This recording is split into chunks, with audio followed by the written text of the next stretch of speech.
میرے لڑکپن کے ایک دوست ہیں سرفراز عبد، وہ شاعر بھی ہیں اور شعر کا فن اور زبان کی باریکیاں بھی وہ نوجوانی ہی سے خوب جانتے ہیں، اور باقاعدہ ان کے شاید استاد بھی تھے فدا خالدی صاحب، وہ بڑے ماہر تھے عروض وغیرہ میں۔ بہرحال یہ سرفراز عبد سے جب ہماری دوستی ہوئی تو نوجوانی تھی، بالکل نوجوانی، تو اس میں مطلب بس موضوع شاعری ہوتا تھا، ہر وقت بس شاعری شاعری شاعری اس پہ بات ہوتی تھی، اور یا وہ کبھی کبھی جو ہے وہ جیسے کھانا کھانے چلے گئے، بس یہ دو چیزوں کے علاوہ نہیں تھا۔ تو یہ ماشاءاللہ برسر کار تھے یا ایم اے میں پڑھ رہے تھے غالباً، اور میں بالکل بے روزگار اور وہ تھا، تو انہوں نے کہا کہ یار میں تمہاری نوکری کروا دیتا ہوں، تو میں نے کہا ٹھیک ہے بہت اچھا ہے، کہنے مزے کی آرام کی نوکری ہے تو بس کر لو، گاڑی آئے گی وہ لے جائے گی پھر واپس چھوڑ جائے گی، میں کہا اس سے اچھی کیا بات ہے۔ تو یہ مجھے لے کر گئے اپنے گھر، ان کا گھر بھی ہمارے فلیٹ سے نزدیک تھا، یہ بھی فلیٹ میں رہتے تھے، وہاں انہوں نے پہلی بار مجھے اپنے والد صاحب سے ملوایا اور یہ کہا کہ یہ جاوید جو ہے یہ میرا سب سے اچھا دوست ہے، تو اس کو آپ جاب دلوا دیجئے ACL میں۔ اب مجھے کیا معلوم ACL کیا ہے اور وہ کیا، انہوں نے وہ صاحب جو تھے وہ بالکل جیسے روایتی UP والا اپنی پوری شناخت کے ساتھ ظاہر ہو جائے، وہ اس طرح کے تھے جیسے ہمارے نانا دادا جس حلیے میں تھے اور جیسے چہرہ تھا ان کا ویسے ہی وہ۔ تو انہوں نے تھوڑی دیر کہا کہ اچھا، اور بہت بلند آواز گرجدار کہ ٹھیک ہے کل آ جانا وہاں، اور تم بتا دو، سرفراز کو کہا کہ تم بتا دو، پتہ سمجھا دو یہ کل آ جائے ہماری طرف، تو نوکری ہو گئی۔ تو وہ جب باہر نکل کے انہوں نے پتہ بتایا تھا، وہ اسٹیل مل کا پتہ، میں نے کہا یار اسٹیل مل وہاں سے 40 کلومیٹر دور، اور بالکل اس زمانے میں ویرانے میں تھی، بن رہی تھی، بنی نہیں تھی، اسٹیل مل تعمیر ہو رہی تھی۔ میں نے کہا یار وہاں تک کیسے جائیں گے، کہنے بس صبح تم اٹھ کے آ جاؤ، بس نیچے اترو سڑک پہ تو میں مل جاؤں گا۔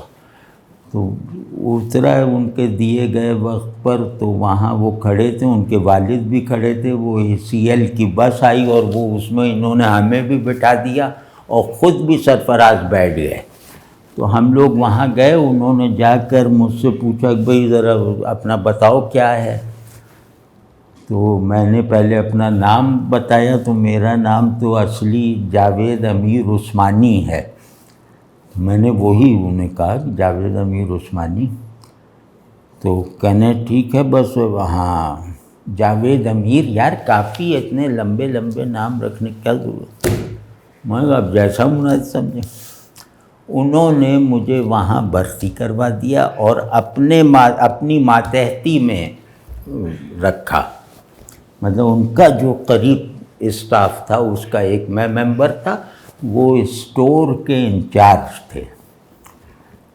اب وہاں میں نے کہا کہ شہنشاہ صاحب، شہنشاہ حسین رضوی ان کا نام تھا، شاعر تھے، تخلص شفق کرتے تھے، شفق اکبر آبادی تھے، اکبر آباد کے، لیکن زیادہ عمر کانپور میں گزری۔ تو اب ان سے میں نے کہا کہ شکریہ ادا کرنا ہے، اب آپ بتائیے میں کس طرح آپ کا شکریہ ادا کروں، ایسے ہی مطلب۔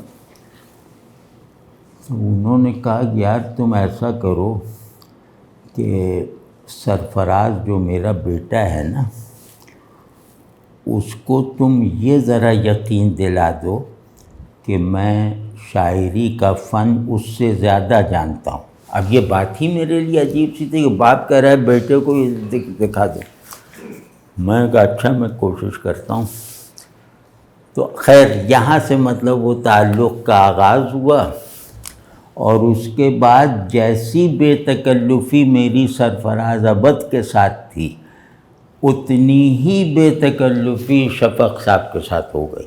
مطلب ہنسی مذاق و خوب وہ کرنا، بحثیں، اور وہ میں ان کی شاعری پہ اعتراض کروں، وہ سند لائیں، میں جوابی سند لاؤں، وہ اسی میں ہم لوگ لگے رہتے تھے. اور وہ بہت مطلب جیسے مذہبی آدمی تھے، بہت مذہبی آدمی تھے، اور بہت جیسے اپنے مسلک میں پختہ تھے. تو ان کا اور لیکن کبھی کوئی مذہبی گفتگو انہوں نے مجھ سے نہیں کی، کبھی نہیں. اور بلکہ یہ کہ میں انہیں کبھی کبھی چھیڑتا تھا تو ہمیشہ طرح دے جاتے تھے. اور یہ بات مجھے معلوم ہے کہ وہ اپنے مسلک کا بہت عالمانہ مطلب شعور رکھتے تھے، لیکن کبھی نہیں، کسی سے بھی نہیں، ان کا یہ مزاج ہی نہیں تھا. بس وہ ہمارے ساتھ شاعر، ادیب اور افسر بھی وہ جو مطلب جس کو ہم آسانی سے دھوکہ دے لیتے تھے. مطلب ان کے سادگی اور بھول پن کا جو میں بتاؤں آپ کو تو آج شاید ہی اس بات پہ یقین نہ آئے. میں ایک مرتبہ ایک دن بغیر اطلاع کے وہاں سے غیر حاضر رہا. تو جو ہمارے سب سے بڑے افسر تھے، جو ان کے بھی باس تھے، انہوں نے کہا یار تم بغیر اطلاع کے غائب ہو گئے اور یہ اور وہ. تو یہ آ گئے، انہوں نے کہا کیا ہوا کیا تھا تمہیں؟ میں نے کہا جناب وہ نیند آتی رہی سارا وقت. تو وہ جو افسر اعلیٰ تھے وہ کہنے یہ کیا نیند، 48 گھنٹے نیند میں رہے تم؟ میں نے کہا جی ہاں. تو اب وہ کہیں انہیں یقینی نہ آئے، اور ظاہر ہے ایسا ہوا بھی نہیں. تو یہ بیچ میں آ گئے، انہوں نے کہا نہیں یہ ہوتا ہے. نقوی صاحب وہ جو افسر اعلیٰ تھے، یہ جناب یہ ہوتا ہے. کانپور میں ایک پہلوان تھا، وہ داؤ لگا کے سو جاتا تھا، مخالف کو داؤ لگایا اور سو گیا. اب وہ ان کی طرف متوجہ ہو گئے، میں نکل گیا بیچ میں سے. تو اس طرح وہ بچایا کرتے تھے اور ہماری ساری نالائقی کا دفاع کرتے تھے میری. تو ان کا میں مطلب یہ مطلب ایک بات بتا رہا ہوں جو جس میں ہماری چالاکی اور ان کا بھول پن ثابت ہوتا ہے. کہ ان سے کوئی کام کروانا ہو، لمبی چھٹی لینی ہو اور اس کے لیے انہیں راضی کرنا ہو، تو میں نے ایک ترکیب سوچ رکھی تھی اور اس پہ جب بھی عمل کیا کام بن جاتا تھا. وہ یہ تھا کہ ان کا فلیٹ کیونکہ نزدیک تھا واٹر پمپ پہ، یو کے پلازا ایک عمارت ہے، تو وہاں ان کا فلیٹ تھا. تو میں عین مغرب کے وقت ان کے گھر پہنچتا تھا. تو یہ کہ مغرب ہم سے تھوڑا تاخیر سے پڑھتے تھے، تو میں ان کے وقت کے مطابق پہنچتا تھا کہ یہ نماز شروع کر چکے ہوں. تو وہاں کیونکہ گھر میں کوئی آنا جانا تھا، مطلب کوئی وہ نہیں، تو میں وہاں جاتا تھا، یہ نماز پڑھ رہے ہوتے تھے. نماز ان کی خاصی لمبی ہوتی تھی. تو وہ تعقیبات کہتے ہیں نا ان کے یہاں، وہ نماز کے بعد کے اوراد و اذکار وہ بہت زیادہ ہوتے تھے. تو میں انہیں دیکھتا تھا اور اس کے بعد گھر میں موجود کسی کو مخاطب کر کے کہتا تھا کہ یار ان کی نماز بہت زیادہ لمبی ہوتی ہے، اتنی لمبی نماز تو ہم نے کبھی دیکھی ہی نہیں. اور یہ کہہ کے میں چلا آتا تھا، اور دوسرے دن اپنی درخواست دفتر میں پیش کرتا تھا، وہ منظور ہو جاتی تھی. بس لمبی نماز اور یہ اور وہ. تو مطلب انتہا درجے کے شفیق اور بھولے آدمی. میں یقین سے نہیں کہہ سکتا کہ وہ ہماری یہ چال سمجھتے تھے یا نہیں سمجھتے تھے، لیکن جو ہمارا ان سے مفاد ہوتا تھا اس کو وہ پورا کر دیتے تھے. اور اسی طرح مطلب یہ کہ ایک صاحب کے پاس لے گئے ہمیں. وہ صاحب لکھنؤ کے تھے، شاعر بھی تھے. تو باتیں ہونے لگیں، گرمی ان دنوں میں بہت پڑ رہی تھی. کہنا ارے یہ گرمی کیا ہے؟ وہ صاحب جو تھے، یہ گرمی کیا ہے؟ لکھنؤ میں تو ایسی گرمی پڑتی ہے کہ وہ آپ قلم لگا لیں یہاں پہ تو تھوڑی دیر بعد اگر آپ اس قلم کو نکالیں تو آپ اس کی گرمی کی وجہ سے اسے تھام نہیں سکتے، وہ ہاتھ سے پھینکنا پڑتا ہے. تو اب ظاہر ہے ہم لوگوں کو اس کی تربیت تھی کہ اس طرح کے لوگوں کے سامنے ہنسنا نہیں ہے، بڑی مشق تھی. اور یہ بھی غصے سے انہیں گھورنے لگے. تو باہر نکل کہنے لگے کہ یہ دیکھا یہ کیا کہہ رہا تھا؟ میں نے کہا وہ ہو سکتا ہے، ہو سکتا ہے. جب میں نے کہا ہو سکتا ہے تو جیسے غور کرنے یا یاد کرنے کا والا چہرہ بنایا، سنجیدہ ہو گئے. تو کہنے ہاں یار ایک مرتبہ تو ہمارے ساتھ بھی ہوا ہے اس سے ملتا جلتا واقعہ. میں نے کہا کیا؟ کہنے ہمارے جوتے میں ایک کیل نکلی ہوئی تھی تو اتنی گرمی تھی کہ سڑک کی وجہ سے وہ کیل جو ہے وہ بھٹی میں ڈلے ہوئے سونے کی طرح سرخ ہو گئی، ارے لوہے کی طرح، اور اس میں مطلب پاؤں نہیں دھرا جا سکتا تھا. میں نے کہا دیکھا نا اب آپ نے بھی تصدیق کر دی. اب وہ مطلب صرف اس لیے مطلب اس میں مطلب اللہ اس وسعت ظرف پر ان کو بہترین صلہ عطا فرمائے، صرف اس لیے کہ وہ لکھنؤ والوں کی بات رہ جائے. مطلب انہوں نے مجھے آزمانے کے لیے کہا کہ دیکھا کیا کہہ رہے تھے یہ لکھنؤ والے.